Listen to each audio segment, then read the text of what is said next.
we'll do the live thing first. Like,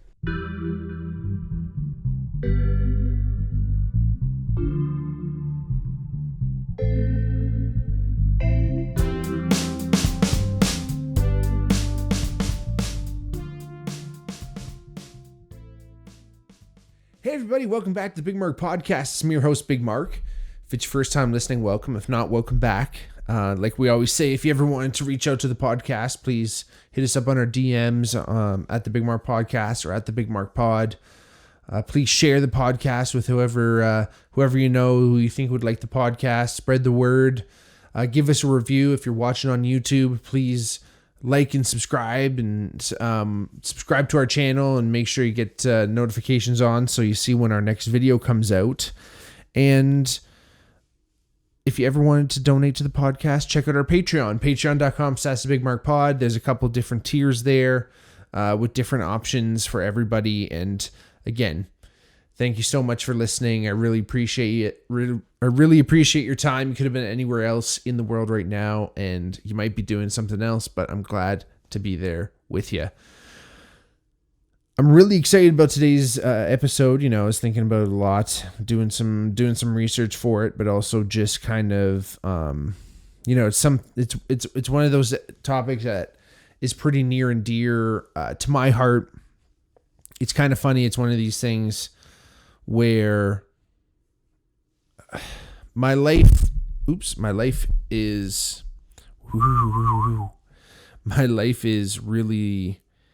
a combination. I see it as music and sports, always intermingling, commingling, sometimes closer, sometimes not so close, sometimes conflicting, sometimes not so much. But one of the moments where they really came close, and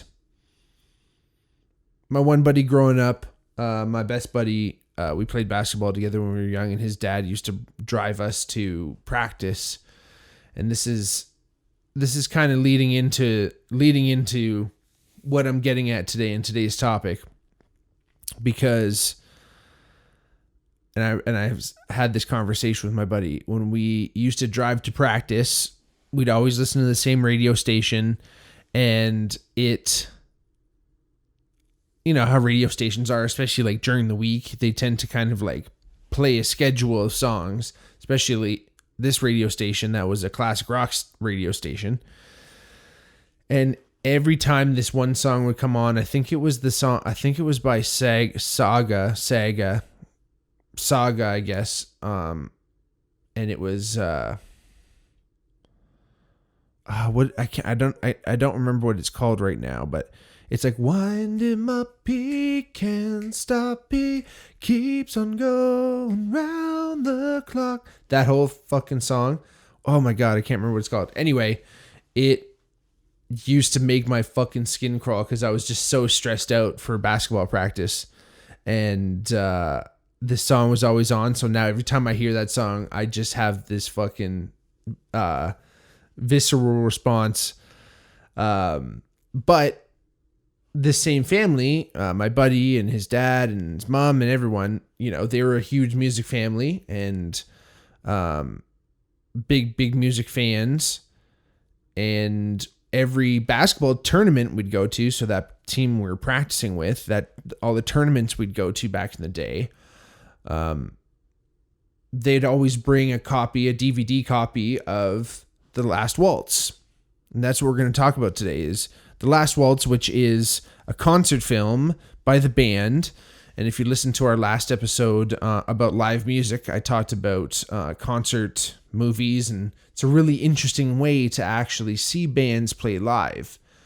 Because it's obviously not live in person, but, you know, the band is playing more or less live. I mean, there may or may not be some different cuts where, you know, maybe the director's kind of playing around with different shots that maybe the artist isn't necessarily playing that exact note at that exact moment. But it's still a really cool way to see a concert. And I'm sure it was probably the first like concert film I ever saw. because this would have been like going back to like grade 6. We started watching this thing, I think. And it was like every tournament we had it, I swear. And I swear we'd watch it every tournament. And it just became kind of one of those movies that was like such a comfort movie. But when I look back at it, it was like, it's one of these things that like, it's like almost a once in a lifetime scenario. I mean, realistically speaking, I'll get into this later. Most bands, when they play their last show, it is truly their last show. So they're once in a lifetime things because it's the last time. But not a lot of bands, I can't necessarily say that, but not a lot of bands necessarily have a farewell concert that quite goes like this, or that was filmed and released as a movie. That's for sure. The movie actually came out April 26, 1978, but the concert itself was held on American Thanksgiving, November 25th, 1976. It was held at the Winterland Ballroom in San Francisco. And again, like I said, it was the band's farewell concert. So I think they had been on the road for like 16 years or something at the time. So they had put in their dues, and they were joined by over a dozen guests, like tons, like just like star-studded, I guess is the way you could put it, but just unbelievably talented, multifaceted, somewhat eclectic group of fellow musicians that were able to come up and play. I mean, maybe there was other people there that were potentially having too much of a good time and maybe couldn't join the stage, but it's rock and roll. And they were joined by the likes of Neil Young, Bob Dylan, Dr. John, Ronnie Hawkins, Joni Mitchell, Van Morrison, Eric Clapton, Neil Diamond, the Staple Singers, Muddy Waters, Emmylou Harris. And it's funny because each one of these artists kind of have their own history with the band. And, obviously most of the band that I'll get into in a bit, they're mostly Canadian. So obviously Neil Young being a fellow Canadian and fellow artist, along with Joni Mitchell, they're really tight. The band, for people who don't know, the band are called the band is because they were actually Bob Dylan's backup band. Like when Bob Dylan went electric and were going out and touring and playing shows, the members of the band were his band. Ronnie Hawkins, originally before the band joined Bob Dylan, I believe they were called the Hawks, and they were along with Ronnie Hawkins. And again, all these different artists have some type of cool connection with the band, and I think that you can really see how that was, especially some of the artists that come up on stage. You see that when they do their song or several songs with the band, you really see that connection. And again, like I said, it's something that unless you have the best seat in the house, you're not necessarily seeing all this stuff. And even if you did, the way the cameras are getting in there and the way the shots are, and especially this movie, because it was actually directed by Martin Scorsese, and that is insane. Like one of the best directors of all time, he actually directed The Last Waltz, which is amazing. And again, he has his own and the movie itself, which I encourage everyone to go and see, or go watch, I should say, go and see. Maybe it plays in some theaters. If it does, let's go. But it's one of those movies that it has a little bit of a documentary vibe to it. And Martin Scorsese is actually doing a lot of the interviews himself, and he's sitting beside the camera and doing such. But it's a really, really, really cool concert film. Again, potentially one of the best concert films of all time. I'm pretty sure it's in the Library of Congress or something like that. But like, honestly, it's so fantastic, and again, captures a really interesting moment in time where, you're seeing these guys play their last show ever. And again, I wanted to get into the band a little bit, but I mean to do an entire episode. But again, they deserve the they deserve that. So go check that out. But anyone who doesn't know anything about the band, I should say, it's Robbie Robertson, Levon Helm, Garth Hudson, Rick Danko, Richard Manuel. Super interesting cats, really cool dudes, and I've always seen them as a big influence in my music. And actually, at one point, one of the bands I was in, our producer, Glenn Marshall, he said, we kind of sounded like the band, which I was very grateful to hear, but also flattered. And again, all these guys, they have their own talents, they have their own capabilities, and really, really interesting dudes. And it's kind of one of those things where, if you really get to know the band, you get to see how there's different personalities and how they all come together. And there's no joke, or sorry, I shouldn't say there's no joke, but there's no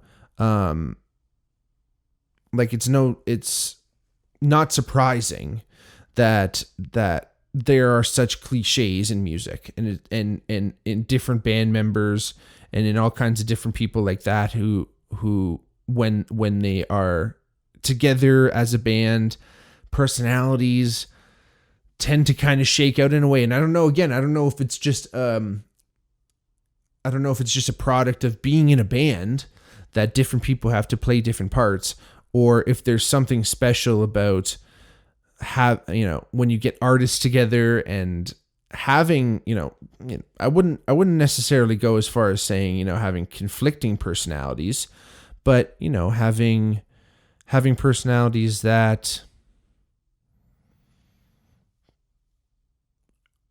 let's say people wouldn't necessarily put together.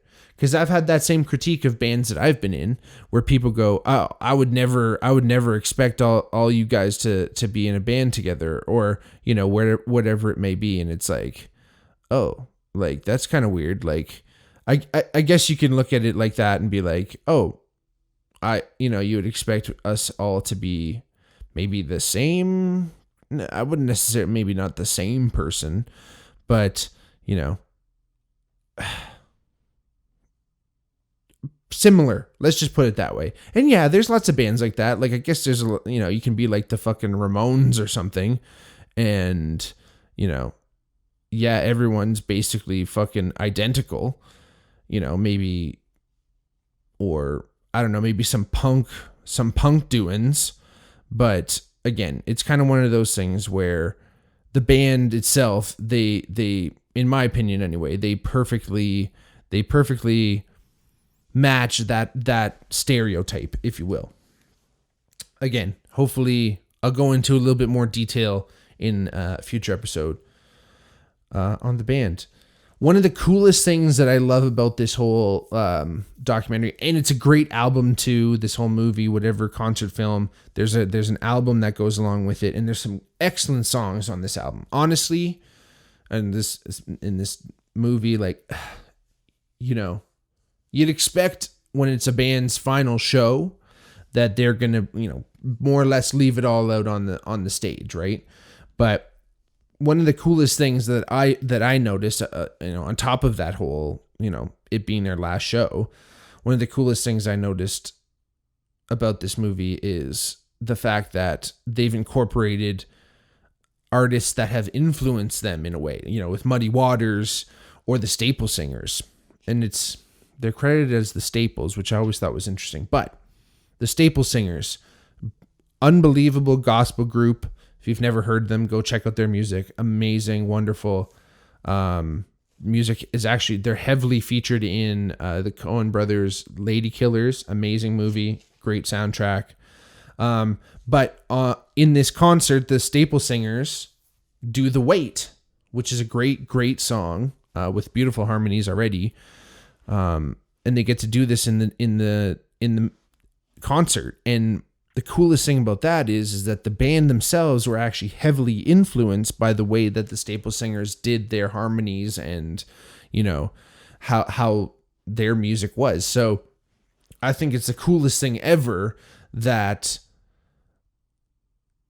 you're able to be on stage with artists that influenced you and share the same stage and sing in a way that I wonder how easy it was to sing together when you have that influence and you just kind of know where to be, maybe naturally, right? And, you know, it's really cool to think about that, but it's also really cool to see, because actually at the end when they finish and they do their big flourish at the end and they hit that final note, one of the singers from the Staple Singers, she almost inaudibly says beautiful, and I think she's trying to be quiet, or maybe she just mouthed it and the microphone is so good it picked it up, but she says it so quietly and beautifully, and you see it in the film, and Scorsese kept it in, obviously, and it's just there's moments, and it's funny because I watched it on the plane ride coming back from Germany. I visited my folks in Germany over Christmas, and on the plane ride back, which I flew Delta on the way back, which excellent movie selection, Delta. Shout out Delta. No one put me in a headlock or anything. Detroit crew, what up? But one of the movies I got to watch, which I was stoked to see, it was The Last Waltz. And when I was watching it, I was literally like moving along, dancing to it. Like, people probably thought it was fucking Franks and Beans, but it's again, there's some songs that are just, you see the talent of some of these people. Like, I'm talking massive talents, like obviously Bob Dylan, Neil Young, Neil Diamond, Neil whatever. No, I'm just kidding. Imagine another Neil. But and then at one point the band flips the script and they kind of do like this, like it looks like they were doing a rehearsal or something, and Scorsese was filming it. But they do this other, it's like, I guess they call, I don't know what you call it. I call it the band 2.0. It's like the other lineup of the band. So normally, like I said before, you got Levon Helm on drums, you have Robbie Robertson on guitar, Rick Danko on bass, Garth Hudson on like keyboards, and Rich Manuel on like piano, and they all more or less all sing except Garth. And then this other format of the band is Rich Manuel actually goes to the drums, Levon Helm picks up a mandolin, Robbie plays some type of strung percussion instrument, Rick Danko plays a fiddle, and then Garth Hudson like picks up some type of like woodwind instrument usually, or plays some type of keys if necessary. And they do this in the film too, and it's really cool to see. And again, you know, I think I do wonder how concerted of an effort it was on Scorsese's part, but I think at least from the band, they were able to really show off kind of all their different facets and all their different types of songs. And I mean, like, could you imagine? It's hard enough, you know, being in a band right now, it's hard enough choosing a set list. I couldn't imagine choosing like your very last set list. And again, some other great songs. They did Caravan with Van Morrison. I love how they do it in this, even though it's a Van Morrison song, they do a great version of it. They do a wonderful rendition of Ophelia, which is one of my favorite band songs. Such a Night, which is great with Dr. John. Shout out B-Rai. But again, you get to see, you know, a lot of these artists come out and they thank the crowd and they thank the band for, you know, being able to be there. Neil Young said, you know, this is one of the pleasures of my life to be on the stage with you right now, before he did Helpless. And it was Neil and Joni Mitchell were on stage for that. And it's kind of funny. That brings me to one of the funny stories about, you know, kind of the making or the behind the scenes of the movie. And it kind of has become, you know, rock and roll lore, so to speak.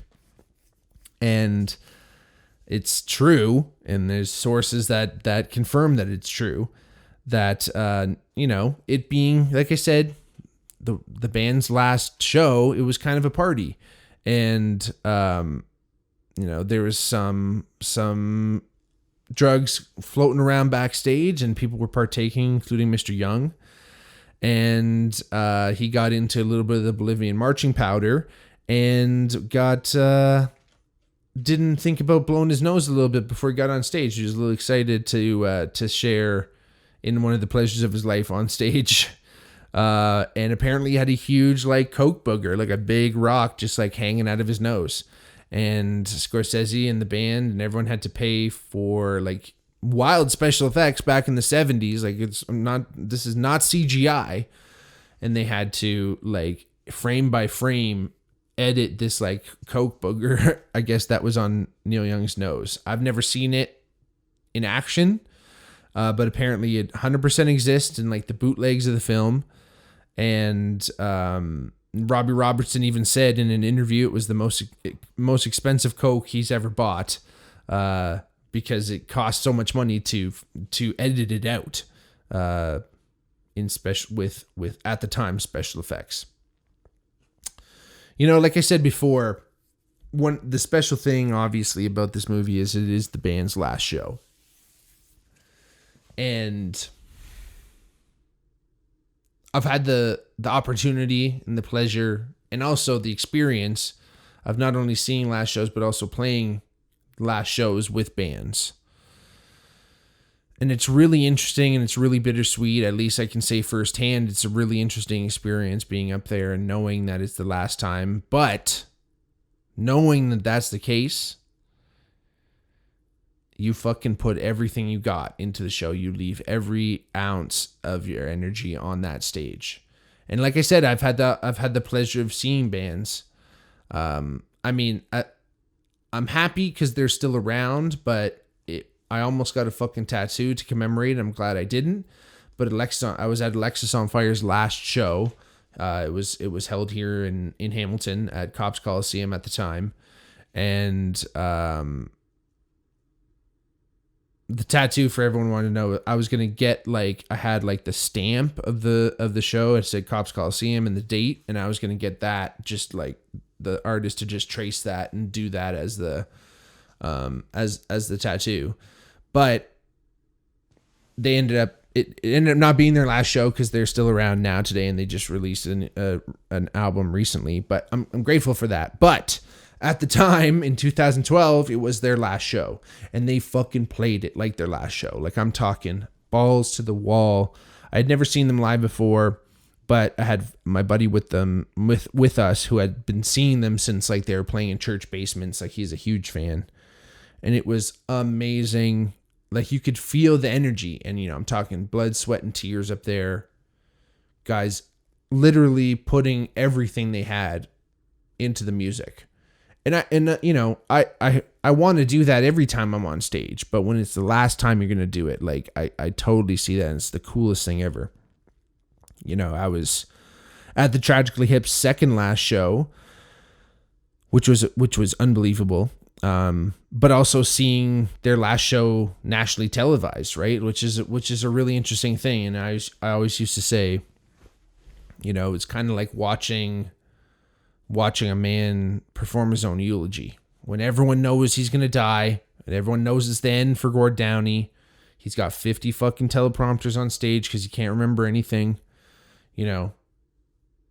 Everyone's somber as fuck. It's supposed to be a joyful expression of art, and especially, again, I'm grateful for the times I was able to see them. And he was such an amazing frontman, so energetic and literally pure entertainment. You just were grinning ear to ear with his antics, and they weren't always necessarily outwardly funny, but they were just so weird that it would make you smile. And again, to see him not necessarily struggle to do that, but it's hard to bust a crowd that's already so fucking sad. And again, watching that, I got to watch it in Huntsville with all the boys, and it was moving. And The Last Waltz is kind of that same feel, where you really get to see the final moments of a band that has spent so much time together. 16 years they were together at the point of this movie. And, sadly Richard Manuel died like very, very shortly after. But it's an amazing thing, and one of the heaviest moments in that movie, because again they talk about how long they've been together, and that one of the big reasons why they are doing this and making a big hurrah is that they don't want to let the road take them. And the road is something that musicians talk about and are entertainers. And the road is, when you're touring, when you're out there on the buses and the planes and the trains and the automobiles, and you're going show to show, and you're going venue to venue, city to city. You're there for a night. You're eating fucking shitty. You're drinking. You're doing crazy drugs to stay awake. You're meeting women or meeting men or whatever you're doing. And it's a toll. It's a toll. And it's one of these things that is such a siren, because as a, I wouldn't say budding, but as a musician that so far my music career is intermediate at best, I've never really had a chance to go out and tour hard or really feel that. Hopefully I do get a chance, and I have no idea what that would entail. I've gone to out east with the band, and that was fun, going on a plane and stuff and driving down to Pittsburgh, but not like over and over years on end. The guys, again, the band was on the road for 16 years. And one of Robbie Robertson's big quotes from the film is, they wanted to leave the road before the road took them. And the road takes a lot of the greats. It took Hank Williams, Buddy Holly, Otis Redding, Janis Joplin, Jimi Hendrix, Elvis. You look at any artist that has died, Stevie Ray Vaughan, literally traveling on the road. Lynyrd Skynyrd went down hard.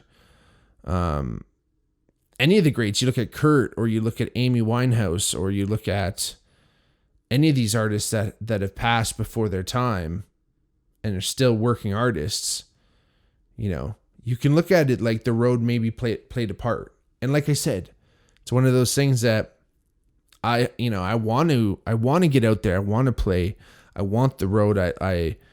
And not the road that takes fucking lives, but the road that is living and playing music and expressing that feeling that I want to share with people, and I want to feel that reciprocation from people, and meet new people that will experience that for the first time, or for the 10th time, or for whatever time, and they still love it.